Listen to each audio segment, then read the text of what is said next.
जय गुरुदेव।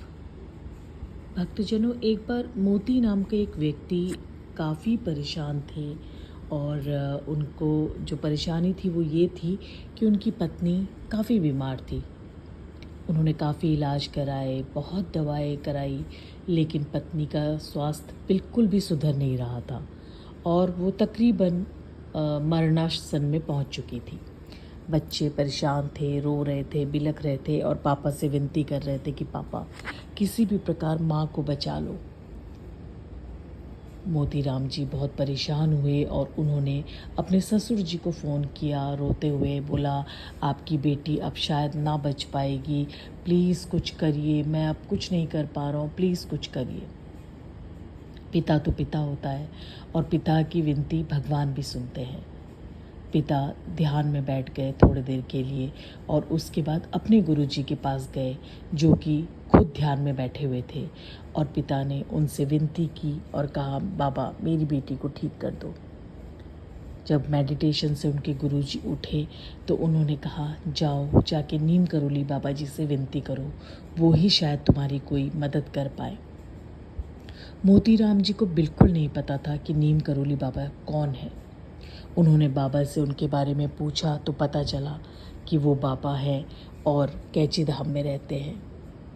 मोतीराम जी समय निकालकर कैची धाम पहुँचे और वहाँ जाकर बाबा से विनती करने लगे और उसके बाद सीधे अपने घर आ गए।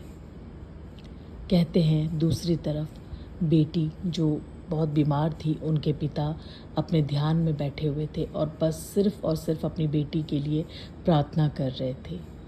ऐसे में मोतीराम जब अपनी पत्नी के सिरहाने बैठे थे और उनको ये लग गया था कि अब उनकी पत्नी इस दुनिया से सिधार चुकी है, जा चुकी है, तो वो ये सोच रहे थे कि अब आगे क्या करना है। तभी उनके दरवाजे पे खटखट हुई। उन्होंने दरवाज़ा खोला तो देखा एक बुज़ुर्ग व्यक्ति कहते हैं कि क्या तुम्हारे घर में सब ठीक है?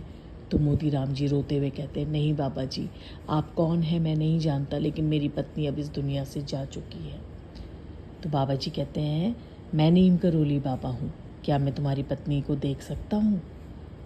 मोतीराम जी हैरान रह जाते हैं और सीधे नीम करोली बाबा जी को अपनी पत्नी के सिरहाने ले जाते हैं। मोतीराम जी कहते हैं, बाबा अब तो ये जा चुके इस दुनिया से। तो नीम करोली बाबा जी कहते हैं, नहीं भक्त, ये अभी इस दुनिया से नहीं गई है, देखो इसकी सांसें अभी भी चल रही है, जाओ जाकर कहीं से भी अंगूर लेके आओ। मोतीराम जी भागकर अंगूर का इंतज़ाम करते हैं और नीम करोली बाबा जी अंगूर को अपने ही हाथों से मसल कर उसका रस उनकी पत्नी के मुंह में डालते हैं। पत्नी को धीरे धीरे होश आने लगता है और वो आंखें खोलती है, और जैसे ही आंखें खोलती है, हालांकि वो बहुत कमज़ोर होती है, वो बाबा जी के आगे हाथ जोड़कर उनका धन्यवाद करती है। मोतीराम जी को कुछ समझ में नहीं आता है।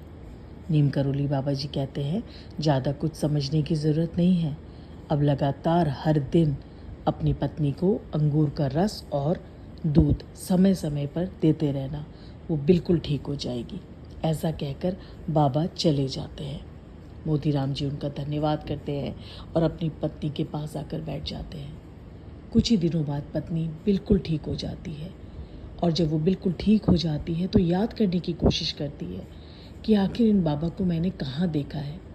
कहते हैं तब उन्हें याद आता है कि जब वो बहुत छोटी थी तो उनकी सहेली के घर में नीम करोली बाबा जी आए थे, पड़ोस में, उनके मायके में। और जब उन्होंने नीम करोली बाबा जी को देखा, उनके आगे अपनी सहेली की तरह ही हाथ जोड़े, तो नीम करोली बाबा जी ने बड़े प्यार से उस बच्ची को, यानी कि ये मोतीराम जी की पत्नी को पूछा, बता तुझे क्या चाहिए, मैं दूंगा।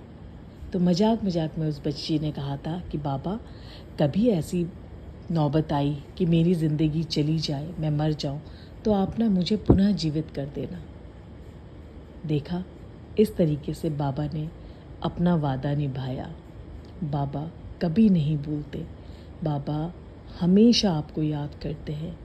उनके दिल में, उनके दिमाग में आपकी हर बातें, हर दुख हर वक्त रहता है। बस आप विश्वास करिए और थोड़ा सा धैर्य धरिए।